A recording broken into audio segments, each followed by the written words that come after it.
ശാന്താകാരം ഭുജഗശയനം പത്മനാഭം സുരേശം വിശ്വാധാരം ഗഗനസദൃശം മേഘവർണം ശുഭാംഗം ലക്ഷ്മീകാന്തം കമലനയനം യോഗിധ്യാനഗമ്യം വന്ദേ വിഷ്ണും ഭവേകരം സർവലോകൈകനാഥം. ഓം നമോ ഭഗവതേ വാസുദേവായ. ഓം നമോ ഭഗവതേ വാസുദേവായ. ഓം ശ്രീകൃഷ്ണായ പരബ്രഹ്മണേ നമഃ. എല്ലാ സജ്ജനങ്ങൾക്കും ഗുരുവായൂരപ്പന നാമത്തെ സാഷ്ടാംഗ പ്രണാമം. ശ്രീകൃഷ്ണ ചരിതാമൃതത്തിലെ വേദമൂർത്തികളുടെ പ്രാർത്ഥനയാണ് തുടർന്നുകൊണ്ടിരിക്കുന്നത്. രജസ്തമോ ഗുണങ്ങളിൽ നിന്നുണ്ടാകുന്ന മാലിന്യങ്ങൾ അകറ്റി ഒരുവനെ വിശുദ്ധീകരിക്കാൻ പുണ്യകർമ്മങ്ങൾക്ക് സാധിച്ചേക്കും. എന്നാൽ ഭഗവത്ഗീത, ശ്രീമദ് ഭാഗവതം തുടങ്ങിയ മതഗ്രന്ഥങ്ങളുടെ രൂപത്തിലുള്ള അതീന്ദ്രിയ സന്ദേശങ്ങളുടെ നിരന്തരമായ ശ്രവണത്തിൽ ഏർപ്പെട്ടിരിക്കുന്ന ഭക്തന് അത് സ്വയമേവ സിദ്ധമാണ്.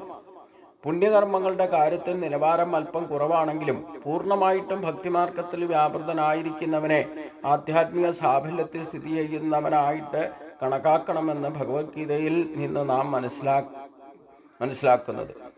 തികഞ്ഞ വിശ്വാസത്തോടെയും പ്രേമത്തോടും കൂടി ഭക്തിമാർഗത്തിൽ ചരിക്കുന്ന വ്യക്തിക്ക് അവൻ്റെ ഉള്ളിൽ നിന്നുകൊണ്ട് പരമപുരുഷൻ മാർഗനിർദ്ദേശം നൽകുമെന്ന് ഭഗവത്ഗീത തന്നെ പറയുന്നുണ്ട്. പരമാത്മാ സ്വരൂപത്തിൽ ഭഗവാനെ തന്നെയോ അഥവാ ആധ്യാത്മിക ആചാര്യനെയോ ഉള്ളിൽ സ്ഥിതി ചെയ്യുന്നുണ്ട് ഭക്തന് ക്രമേണ ഭഗവത് ധാമത്തിലേക്ക് മടങ്ങാൻ സഹായകമായ രീതിയിൽ ശരിയായ നിർദ്ദേശം നൽകുന്നു. ഒരുവനെ യഥാർത്ഥ ജ്ഞാനത്തിലേക്ക് നയിക്കുന്ന സത്യമല്ല മീമാംസകളുടെ നിഗമനം. ഒരുവനെ യഥാർത്ഥ ജ്ഞാനത്തിലേക്ക് നയിക്കുന്ന സത്യമല്ല മീമാംസ ഈശ്വരപ്രാപ്തി എന്നാണ്. അപ്പം ഈ കുറേ അധികം പാണ്ഡിത്യം നേടിക്കൊണ്ട് മാത്രം നമുക്ക് ഈശ്വര സാക്ഷാത്കാരം സാധിക്കില്ല എന്ന് മീമാംസ രചിച്ച പണ്ഡിതന്മാർ പറയുന്നുണ്ട്. കാരണം ഈ നമ്മൾ പുണ്യപാപങ്ങളുടെ കാൽക്കുലേഷനിലാണ് മിക്കവാറും ഒക്കെ ഭക്തിയുടെ പ്രഭാവം നിൽക്കുന്നത്.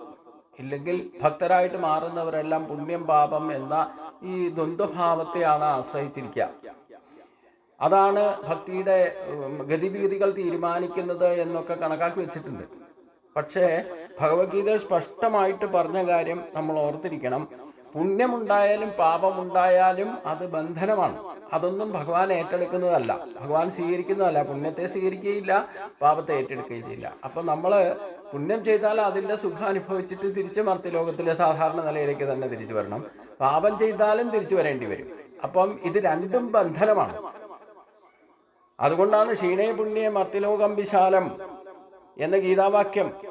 അതിൽ പുണ്യകർമ്മങ്ങൾ നിരപേക്ഷ സത്യത്തിലേക്ക് നയിക്കുമെന്ന മീമാംസയുടെ നിഗമനം അസാധുവാണ്. അപ്പൊ പുണ്യകർമ്മങ്ങൾ പാപത്തെ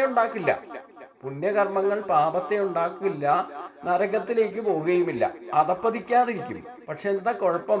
തൽസ്ഥിതിയിലേക്ക് തന്നെ തിരിച്ചു വരും. അതിൻ്റെ പുണ്യകർമ്മങ്ങൾ കൂടുതൽ ചെയ്താൽ അതിൽ നിന്നുണ്ടാകുന്ന സുഖം അനുഭവിക്കുമ്പോൾ എന്താ കുഴപ്പമെന്ന് ചോദിച്ചു കഴിഞ്ഞാൽ അതിൽ മമതാബന്ധം കൂടും, ആസക്തി കൂടും. വീണ്ടും നമ്മളെ നിർബന്ധിതരായിട്ട് കർമ്മബന്ധനത്തിലേക്ക് കൊണ്ടുപോകാനൊക്കെ സാധ്യതയുണ്ട്. അപ്പം അത് കൂടുതൽ പ്രാരാബ്ധത്തിലേക്ക് നയിക്കാൻ ഇടവരും. കാരണം പുണ്യകർമ്മത്തിൻ്റെ ഫലമാണ് നമുക്ക് ഇഷ്ടഭോഗങ്ങളും സമ്പത്തും ഐശ്വര്യവും ഒക്കെ ലഭിക്കുക, സുഖമായിട്ട് ജീവിക്കുക എന്ന് പറയുന്നത്. അപ്പോൾ ആ സുഖമായിട്ട് ജീവിക്കുന്നതിൽ ഏറ്റവും വലിയ ശത്രുവായിട്ട് വരുന്ന അഹങ്കാരം വരും. പിന്നെ നമുക്ക് മമതാബന്ധം ഉണ്ടാകും, ആസക്തി ഉണ്ടാകും. അതായത് കിട്ടിയത് പോരാ, ഒരു സുഖം അനുഭവിച്ചാൽ അത് ഇനിയും വേണമെന്ന് തോന്നും. അങ്ങനെയാണ് കർമ്മബന്ധനം സൃഷ്ടിക്കപ്പെടുന്നത്. അപ്പൊ ഈ പുണ്യത്തെയും പാപത്തെയും അവഗണിക്കണം എന്നാ പറയുന്നത്. രണ്ടും പാടില്ല, രണ്ടിൻ്റെയും ലക്ഷ്യത്തിലായിരിക്കരുത്. അതാണ് ഫലേച്ഛയില്ലാതെ കർമ്മം ചെയ്യാൻ പറഞ്ഞതിൻ്റെ ഉദ്ദേശം. അതിൽ നിന്ന് പരമമായ സത്യത്തിലേക്ക് എത്തണമെന്നുണ്ടെങ്കിൽ ഈ രണ്ടും ബന്ധനം ആണ്, ഇതിൽ നിന്ന് മുക്തമാകണം എന്നാണ്. അതിന് ഏറ്റവും നമ്മളെ ഈ ബന്ധനത്തിൽ പെടുത്തുന്ന പുണ്യത്തെയും പാപത്തെയും നിഗമനത്തിലേക്ക് പോലും എത്തിക്കുന്നത് നമ്മുടെ രജോ തമോ ഗുണങ്ങളാണ്, പ്രകൃതി നിയമങ്ങളാണ്. അപ്പോൾ രജോ ഗുണം കൊണ്ട് തമസിനെ ആദ്യം തന്നെ ജയിക്കണം. തമസിനെ ജയിക്കുക എന്ന് പറഞ്ഞാൽ അജ്ഞത, അറിവില്ലായ്മ. അപ്പൊ ഈ ഒരു തിരിച്ചറിവ്, പുണ്യം എന്താണ്, പാപം എന്താണ്, ജനനം എന്താണ്, മരണം എന്താണ്, ഈ ദ്വന്ദ്വഭാവത്തെ ശരിക്കും തിരിച്ചറിയലാണ് യഥാർത്ഥ അറിവെന്ന് പറയുന്നത്.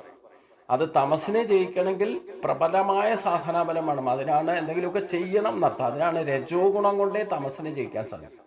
ഇല്ലെങ്കിൽ തമസിൻ്റെ ഫലം എന്താ? അജ്ഞതയും അലസതയും, എപ്പോഴും കിടന്നുറങ്ങാനുള്ള സ്വഭാവമായിരിക്കും. ഒന്നും അറിയാനുള്ള ഇൻട്രസ്റ്റ് ഒന്നും ഉണ്ടാവില്ല. എപ്പോഴും അലസത. എന്തെങ്കിലും ചെയ്താലേ എന്തെങ്കിലും അറിയാൻ പറ്റുള്ളൂ, അനുഭവിച്ചാനോ ഉണ്ടാകണമെങ്കിൽ. അപ്പോൾ അതുകൊണ്ട് അനങ്ങാതിരിക്കാതെ ഇരിക്കുക, ജനിച്ചാൽ മരണം വരെ അനങ്ങാതിരിക്കുക എന്ന് പറഞ്ഞിട്ടുണ്ട്. ഉറങ്ങാൻ വരുമ്പം ഉറങ്ങുന്ന സമയത്ത് ഉറങ്ങുക. യുക്താഹാര വിഹാരസ്ഥിട്ട് രേക്ഷസ് കർമ്മസു എന്നൊക്കെ ഭഗവാൻ പറഞ്ഞിട്ടുണ്ടല്ലോ. വേണ്ട സമയത്തൊക്കെ ചെയ്യുക.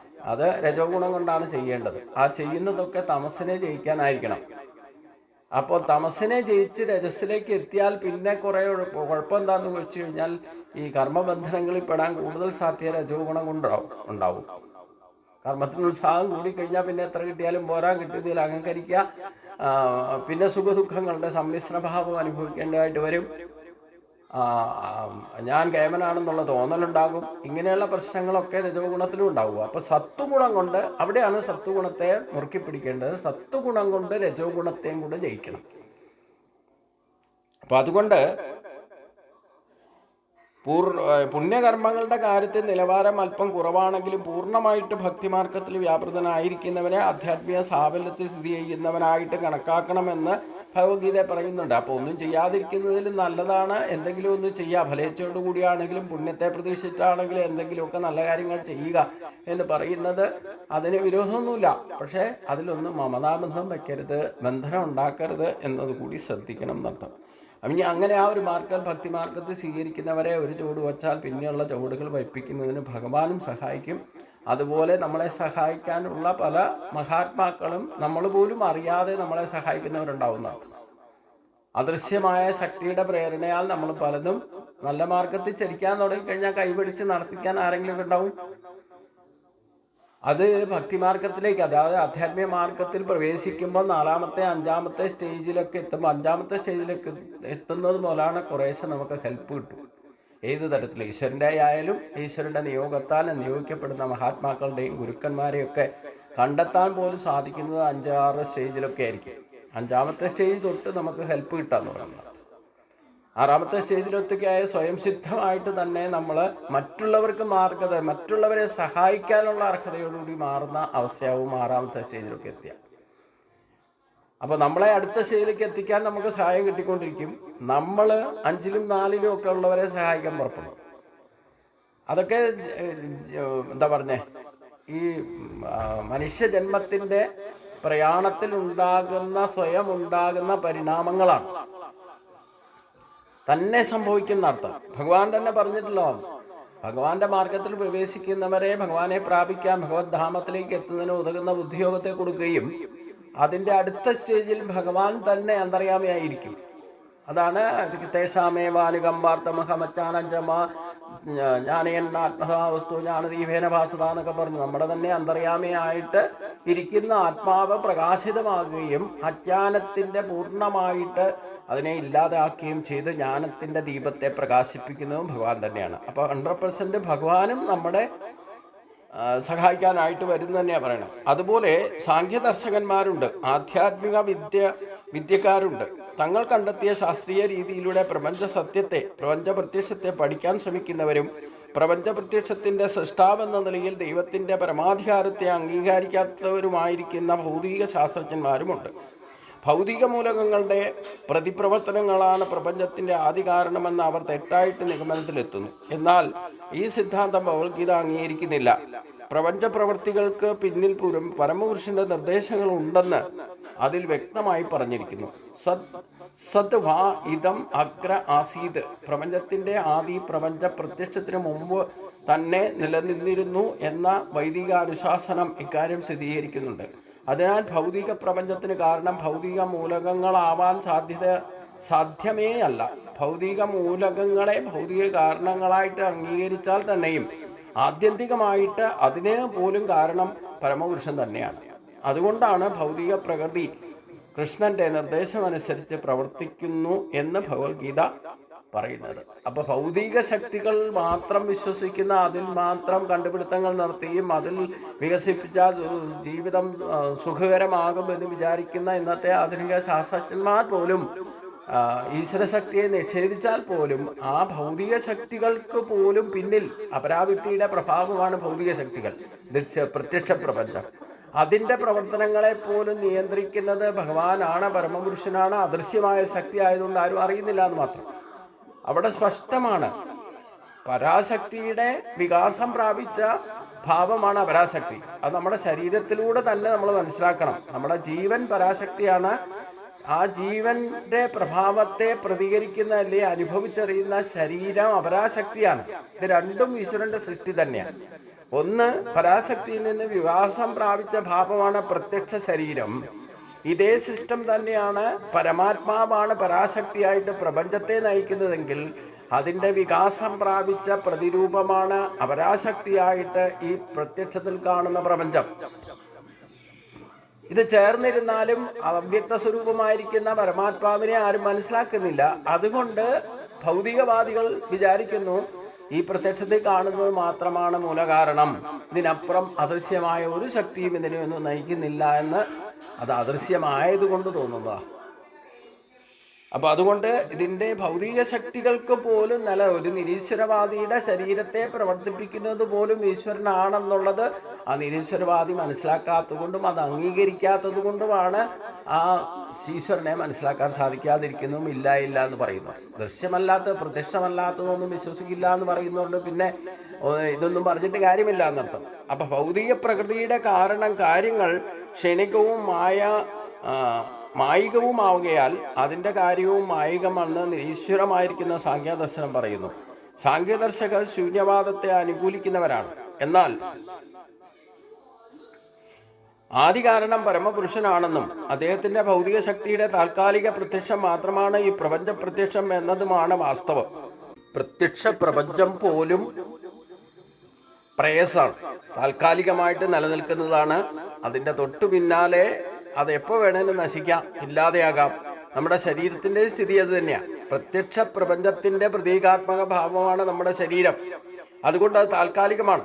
അത് പ്രത്യക്ഷമാണെങ്കിലും നശിക്കും. അതിൻ്റെ കാരണമായിരിക്കുന്ന ആധ്യാത്മിക ലോകത്തിൻ്റെ അസ്തിത്വം അഭംഗരം അതേപടി തുടരുകയും ചെയ്യും. അതുകൊണ്ടാണ് ആധ്യാത്മിക ലോകത്തെ സനാതനധാമം എന്ന് വിളിക്കപ്പെടുന്നത്. അങ്ങനെ ഇരിക്കെ സാഖ്യന്മാരുടെ വാദം സാധുവല്ലാതെ വരും.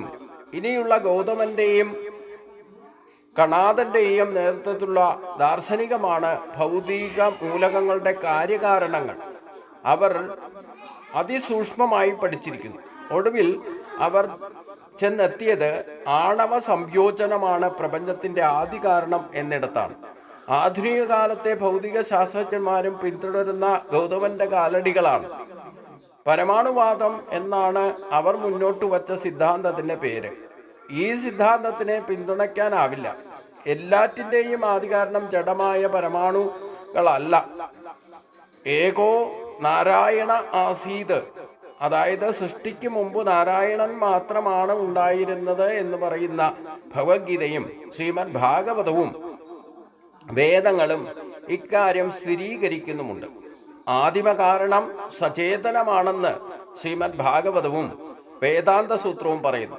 പ്രപഞ്ചത്തിലുള്ള സകലതിനെയും പ്രത്യക്ഷമായും പരോക്ഷമായും തിരിച്ചറിയാൻ കഴിവുള്ളതാണ് എന്നുള്ളതാണ് യഥാർത്ഥ തത്വം. അഹം സർവസ്യ പ്രഭവോ മത്തം പരതരം നാന്യത് എന്ന ഗീതയിലും നാം എല്ലാറ്റിൻ്റെയും ആദിമൂലമാണ് എന്ന് ഭഗവത്ഗീതയിൽ കൃഷ്ണൻ തർപ്പിച്ചു പറയുന്നു. മത്ത സർവം പ്രവർത്തതേ, നമ്മിൽ നിന്നാണ് എല്ലാം അസ്തിത്വവും നിലകൊള്ളുന്നത് എന്ന് അദ്ദേഹം തുടരുന്നു. അതിനാൽ ഭൗതിക അസ്തിത്വത്തിന്റെ അടിസ്ഥാനം രൂപപ്പെടുത്തുന്നത് പരമാണുക്കൾ ആയിരിക്കാം. പക്ഷേ ആ പരമാണുക്കളെ ഉൽപ്പാദിപ്പിക്കുന്നത് പരമപുരുഷനിൽ നിന്നാണെന്നുള്ള സത്യം നാം അറിയണം. ഇങ്ങനെ ഗൗതമന്റെയും കണാദന്റെയും സിദ്ധാന്തങ്ങളെ പിന്തുണയ്ക്കാനാവാതെ വരുന്നു. ആദ്യം അഷ്ടാവക്രന്റെയും പിന്നീട് ശങ്കരാചാര്യരുടെയും നേതൃത്വത്തിലുള്ള നിർവ്യക്തവാദികൾ എല്ലാറ്റിൻ്റെയും ആദിമൂലമായിട്ട് അരൂപമായിരിക്കുന്ന ബ്രഹ്മദീപ്തിയാണ് കൈക്കൊള്ളുന്നത്. അവരുടെ സിദ്ധാന്തമനുസരിച്ച് ഭൗതിക പ്രത്യക്ഷം ക്ഷണികവും അയഥാർത്ഥവുമാണ്. അരൂപമായിരിക്കുന്ന ബ്രഹ്മദീപ്തി യാഥാർത്ഥ്യവും. എന്നാൽ ബ്രഹ്മദീപ്തി തന്നിലാണ് വിശ്രാന്തമായിരിക്കുന്നതെന്ന് ഭഗവാൻ തന്റെ ഭഗവത്ഗീതയിൽ പറഞ്ഞിരിക്കുന്നതിനാൽ ഈ സിദ്ധാന്തത്തെയും അംഗീകരിക്കാൻ വയ്യ. ബ്രഹ്മദീപ്തി കൃഷ്ണ ശരീരത്തിൽ നിന്നുള്ള രശ്മികളാണെന്ന് ബ്രഹ്മസംഹിത ഉറപ്പിക്കുന്നുമുണ്ട്. അങ്ങനെ ഇരിക്കെ പ്രപഞ്ച പ്രത്യക്ഷത്തിൻ്റെ ആദി കാരണം അരൂപമായിരിക്കുന്ന ബ്രഹ്മവീതിയാവാൻ സാധ്യതയില്ല. സചേതനവും സകല സമ്പൂർണനും പരമപുരുഷനുമായ ഗോവിന്ദനാണ് അതിന് ആദിമൂലം. ഈശ്വരൻ അവതാരമെടുക്കുമ്പോൾ അദ്ദേഹം ഭൗതിക പ്രകൃതിയുടെ ത്രിഗുണങ്ങൾ സൃഷ്ടിക്കുന്ന ഒരു ഭൗതിക ദേഹം സ്വീകരിക്കുന്നു എന്നതാണ് അരൂപവാദികളുടെ ഏറ്റവും അപകടം പിടിച്ച സിദ്ധാന്തം. മായാവാദികളുടെ ഈ സിദ്ധാന്തത്തെ കുറ്റകരം എന്ന് ഭഗവാൻ ചൈതന്യൻ അപലപിച്ചിട്ടുണ്ട്. പരമപുരുഷന്റെ അതീന്ദ്രിയ ദേഹം ഭൗതിക വസ്തുക്കൾ കൊണ്ട് നിർമ്മിച്ചതാണെന്ന് അംഗീകരിക്കാൻ വിഷ്ണുവിൻ്റെ പാദപത്മങ്ങളോടും ഏറ്റവും കടുത്ത അപരാധമാണ് ചെയ്യുന്നതെന്ന് അദ്ദേഹം പറഞ്ഞിട്ടുണ്ട്. മനുഷ്യരൂപത്തിൽ അവതരിക്കുന്ന പരമപുരുഷനെ പരിഹസിക്കുവാൻ മൂർഖന്മാരും ഖലന്മാരുമാണെന്ന് ഭഗവത്ഗീതയിൽ തന്നെ ഭഗവാൻ തന്നെ പറയുന്നുണ്ട്.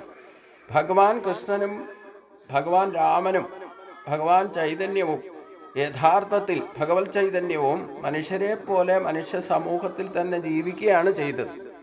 യഥാർത്ഥത്തിൽ മനുഷ്യ ശരീരം മായാബന്ധിതമായിരിക്കുന്ന മനുഷ്യ ജന്മത്തിൻ്റെ യഥാർത്ഥ യാഥാർത്ഥ്യത്തെ ഉദ്ദേശലക്ഷ്യത്തെ മനസ്സിലാക്കി തരാൻ വേണ്ടിയിട്ട് മായാബന്ധത്തിൽ നിന്ന് മുക്തമായിക്കൊണ്ട് എങ്ങനെ ജീവിക്കണമെന്ന് പൂർണ്ണമായിട്ട് നമ്മളെ മനസ്സിലാക്കി തന്നത് ഭഗവാൻ ശ്രീകൃഷ്ണൻ തന്നെയാണ്. ഒരു മനുഷ്യ ശരീരം എടുത്തുകൊണ്ട് വന്നാലും ഈ മായയിൽ ബന്ധിതമാണെങ്കിലും ഭഗവാൻ സ്വയം മായാബന്ധിതമല്ലാതെ, അതുകൊണ്ടാണ് ഗീതയിൽ തന്നെ നിങ്ങൾക്ക് യഥാർത്ഥ സ്വരൂപം എന്നെ തന്നെ മനസ്സിലാക്കണമെങ്കിൽ മായയെ ജയിക്കണം എന്ന് പറയുന്നത്. അത് ജയിക്കാൻ കുറച്ച് വിഷമാണ്, പക്ഷേ നിരന്തരമായ അഭ്യാസം കൊണ്ട് സാധിക്കും എന്ന് ഭഗവാൻ തന്നെ പറയുന്നുണ്ട്. അതാണ് യഥാർത്ഥം. ആ ഒരു ലെവലിലേക്ക് നമുക്ക് എത്തിയാലേ ഭഗവാനെ തന്നെ മനസ്സിലാക്കാൻ സാധിക്കുകയുള്ളൂ. ഇതിൻ്റെ അടുത്ത ഭാഗം നമുക്ക് അടുത്ത ദിവസം ചിന്തിക്കാം. എല്ലാവർക്കും നമസ്കാരം.